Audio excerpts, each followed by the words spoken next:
Shalom, selamat pagi Bapak Ibu Saudara yang dikasihi Tuhan. Kembali lagi kita berjumpa pagi hari ini. Kita akan mendengarkan kebenaran firman Tuhan. Biarlah sukacita Natal memenuhi kita semua. Mari kita memuji Tuhan. Kau Tuhanku, penebusku, Kau datang ke dunia.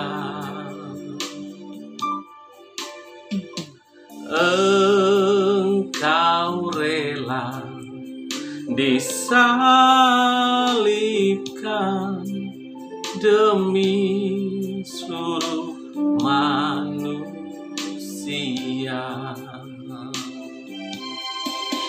Hari bahagia telah datanglah, Kau lahir di dunia.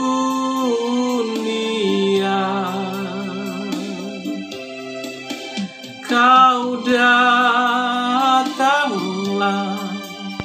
Kau datanglah,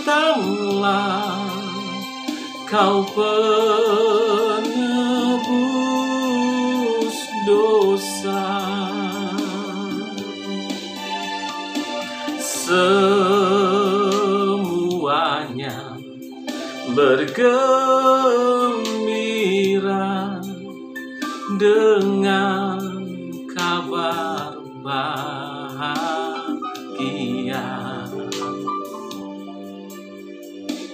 Engkau datang ke dunia,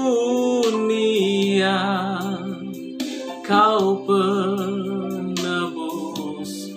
dosa.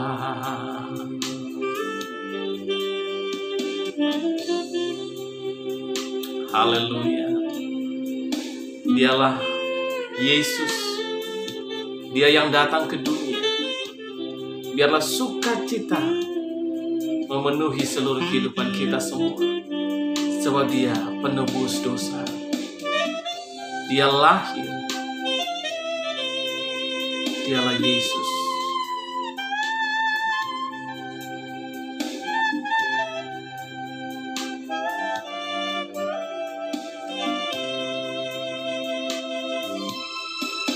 Hari bahagia telah datanglah, Kau lahir di dunia.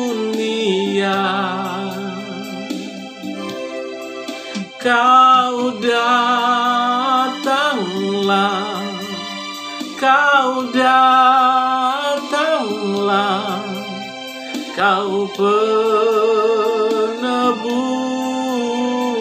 dosa. Semuanya bergembira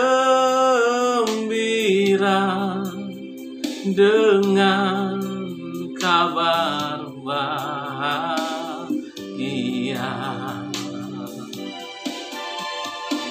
Engkau datang ke dunia,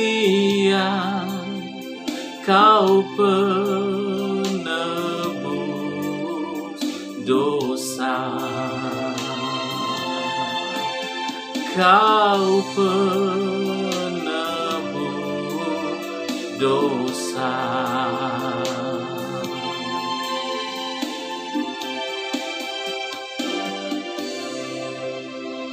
Terima kasih Tuhan, kami rindu untuk mendengarkan firman-Mu. Berbicaralah bagi kami, anak-anak-Mu. Haleluya. Amin. Shalom Bapak Ibu yang dikasihi Tuhan. Pagi hari ini kembali kita akan mendengarkan renungan doa pagi Gereja Betel Maranatha Pekalongan. Saya berdoa kiranya kita semua sehat-sehat dan baik-baik saja. Saudara yang dikasihi Tuhan, setiap memasuki bulan Desember, suasana Natal sudah terasa di mana-mana, sekalipun dalam masa pandemi. tetapi suasana Natal masih tetap bisa kita rasakan di tempat-tempat keramaian, di mal-mal, di mana ada kerlap-kerlip lampu dan pohon-pohon Natal, dan ada lagu-lagu Natal yang dikumandangkan di mana-mana. Disadari atau tidak disadari, suka atau tidak suka, bahwa Natal itu membawa sebuah keceriaan. Natal itu membawa sukacita, dan Natal itu membawa kabar baik buat saudara dan saya. Natal memang sesuatu yang selalu kita nanti-nantikan. Ada suasana yang berbeda dibandingkan dengan bulan-bulan yang lain. Walaupun memang ada sebagian orang yang tidak bisa merayakan Natal, tapi kabar baiknya bahwa Natal itu adalah sesuatu yang membuat kita bersukacita, melebihi kita memperoleh cucu, melebihi kita memperoleh undian. Kabar baik apa yang kita terima di dalam peristiwa Natal? Yang pertama, saudara, kabar baiknya ialah hadirnya juru selamat manusia.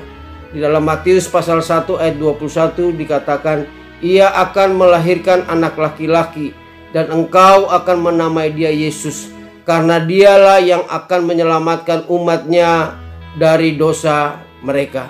Saudara yang dikasihi Tuhan, tidak ada seorang pun yang sanggup menolong dirinya dari dosa.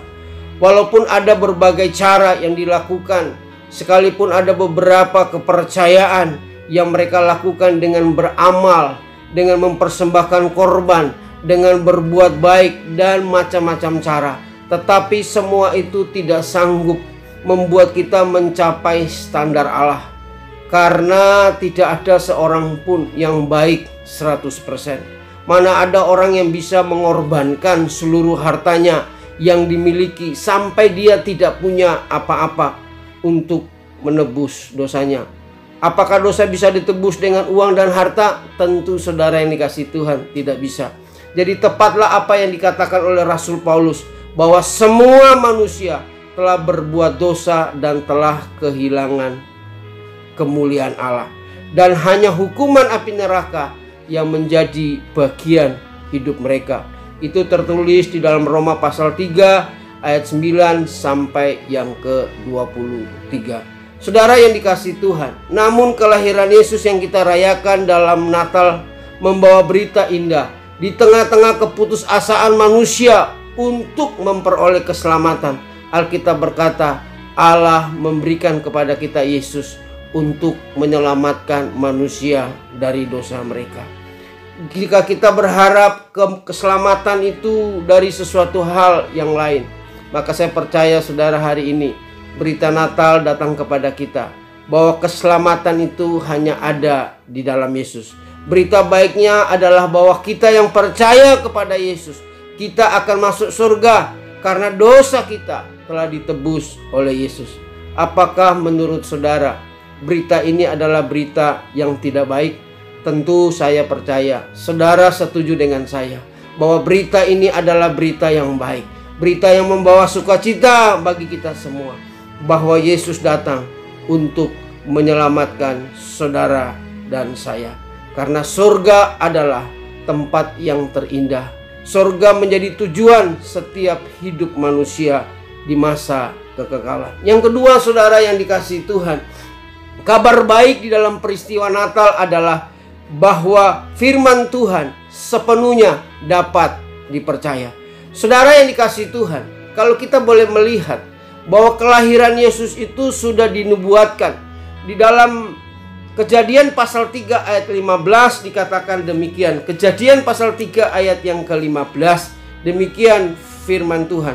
Aku akan mengadakan permusuhan antara engkau dan perempuan ini, akan keturunanmu dan keturunannya. Keturunannya akan meremukkan kepalamu, dan engkau akan meremukkan tumitnya. Saudara yang dikasihi Tuhan, 4.000 tahun sebelum Yesus datang, saat manusia pertama jatuh ke dalam dosa, ada sebuah janji induk di dalam Kejadian pasal 3 ayat 15 yang sudah kita baca.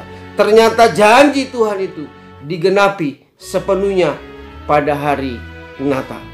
700 tahun sebelum Natal, Yesaya telah menubuatkan bahwa seorang anak darah akan mengandung ini pun tergenapi dalam diri Maria. Di dalam Yesaya pasal 7 ayat yang ke-14 dikatakan demikian. Sebab itu Tuhan sendiri yang akan memberikan kepadamu suatu pertanda. Sesungguhnya seorang perempuan muda mengandung dan akan melahirkan seorang anak laki-laki, dan ia akan menamai dia Immanuel. Saudara yang dikasihi Tuhan, 700 tahun sebelum kejadian Natal, Yesaya sudah menubuatkan bahwa seorang anak darah akan mengandung dan anak itu disebut Immanuel.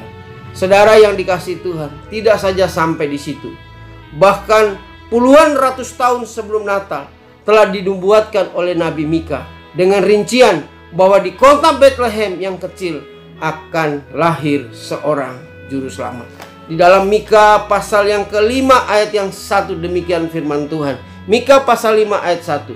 Tetapi engkau, hai Bethlehem Efrata, yang terkecil di antara kaum Yehuda, daripadamu akan bangkit bagiku seorang yang akan memerintah Israel, yang permulaannya sudah sejak purbakala, sejak dahulu kala. Saudara yang dikasihi Tuhan, ratusan tahun sebelum Natal,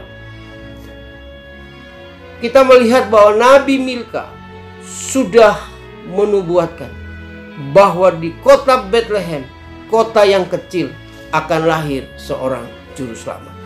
Saudara yang dikasihi Tuhan, Natal mengingatkan kepada kita bahwa sesungguhnya janji firman Tuhan itu pasti digenapi.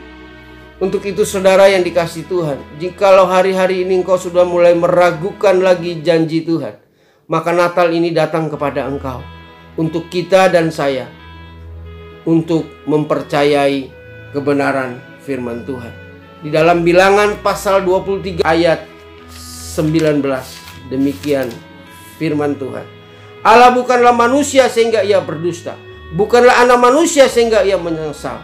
Masakan ia berfirman dan tidak melakukannya, atau berbicara dan tidak menepatinya. Saudara yang dikasihi Tuhan, Bilangan pasal 23 ayat 19 memberitahukan kita bahwa Allah tidak pernah berdusta. Firman-Nya sesungguhnya dapat dipercaya. Jadi apapun janji Allah yang ada di dalam Alkitab, termasuk janji untuk memberkati, termasuk janji untuk memulihkan, termasuk janji untuk menyembuhkan kita, pasti digenapi. Haleluya saudara. Yang ketiga saudara yang dikasihi Tuhan, kabar baiknya bahwa Allah ternyata sangat mengasihi kita. Natal membawa kabar baik bagi kita, bahwa ternyata Allah sangat mengasihi manusia. Yohanes pasal 3 ayat 16 berkata demikian.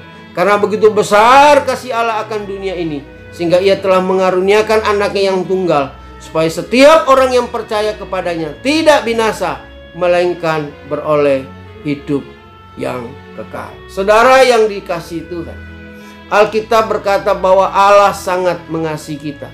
Dan kasih Allah itu dibuktikan dengan ayat Yohanes pasal 3 ayat 16 berkata, karena begitu besar kasih Allah.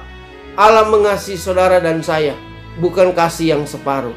Allah mengasihi kita bukan kasih yang kecil, tetapi Allah mengasihi kita dengan kasih yang begitu besar. Alkitab berkata, karena begitu besar kasih Allah akan dunia ini. Tidak hanya kasih yang besar, tetapi Allah juga mengasihi dunia. Artinya bahwa kasih Allah yang besar itu adalah kasih yang tidak membedakan siapapun. Karena Allah mengasihi dunia ini, Allah mengasihi saudara, dan bahkan Allah mengasihi orang yang lain. Pertanyaan saya adalah, kalau Allah mengasihi orang-orang di luar orang Kristen, apakah Allah tidak mengasihi saudara dengan kasih yang besar? Tapi tidak saja di situ, Alkitab berkata, Allah mengasihi kita dengan kasih yang besar, dan Allah mengasihi dunia ini. Tetapi saudara yang dikasihi Tuhan, ayat berikutnya berkata, sehingga ia mengaruniakan anaknya yang tunggal. Artinya bahwa Allah mengasihi kita dengan kasih yang terbaik. Dia memberikan anaknya yang tunggal, kasih yang habis-habisan, kasih yang terbaik, kasih yang tidak tersisa. Allah mengasihi saudara dan saya. Untuk itu saudara, tidak ada alasan untuk kita bersedih. Tidak ada alasan untuk kita kecewa. Tidak ada alasan untuk kita merasa sendiri. Tidak ada alasan bahwa kita merasa Allah tidak peduli dengan kita. Sebab Allah mau menolong saudara dan saya. Yesus hadir di hari Natal menyatakan kasih-Nya yang hebat atas saudara dan saya. Dan Natal membawa sebuah berita bagi kita bahwa janji Tuhan itu dapat dipercaya.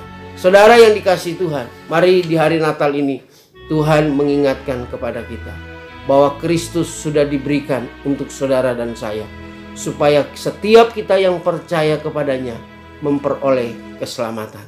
Dan yang berikutnya adalah Natal membuat kita semakin percaya bahwa ternyata firman Tuhan dapat dipercaya, karena nubuatan tentang kelahiran Kristus sudah dinubuatkan ribuan tahun sebelum Natal. Natal juga mengajarkan kepada kita bahwa Allah sangat mengasihi manusia. Lebih daripada itu, Allah sangat mengasihi saudara dan saya dengan kasih yang besar, dengan kasih yang terbaik. Kiranya berita Natal ini membawa kekuatan yang baru bagi kita semua, untuk kita tetap percaya bahwa keselamatan adalah sesuatu yang pasti, bahwa janji Tuhan tetap akan digenapi, dan firman Tuhan dapat dipercaya, karena Tuhan bukanlah manusia sehingga ia berdusta, dan dia juga bukan manusia sehingga dia tidak menepati janji. Kiranya kebenaran firman Tuhan ini membawa pencerahan, menguatkan kita. Selamat hari Natal dan Tahun Baru. Tuhan Yesus memberkati kita semua.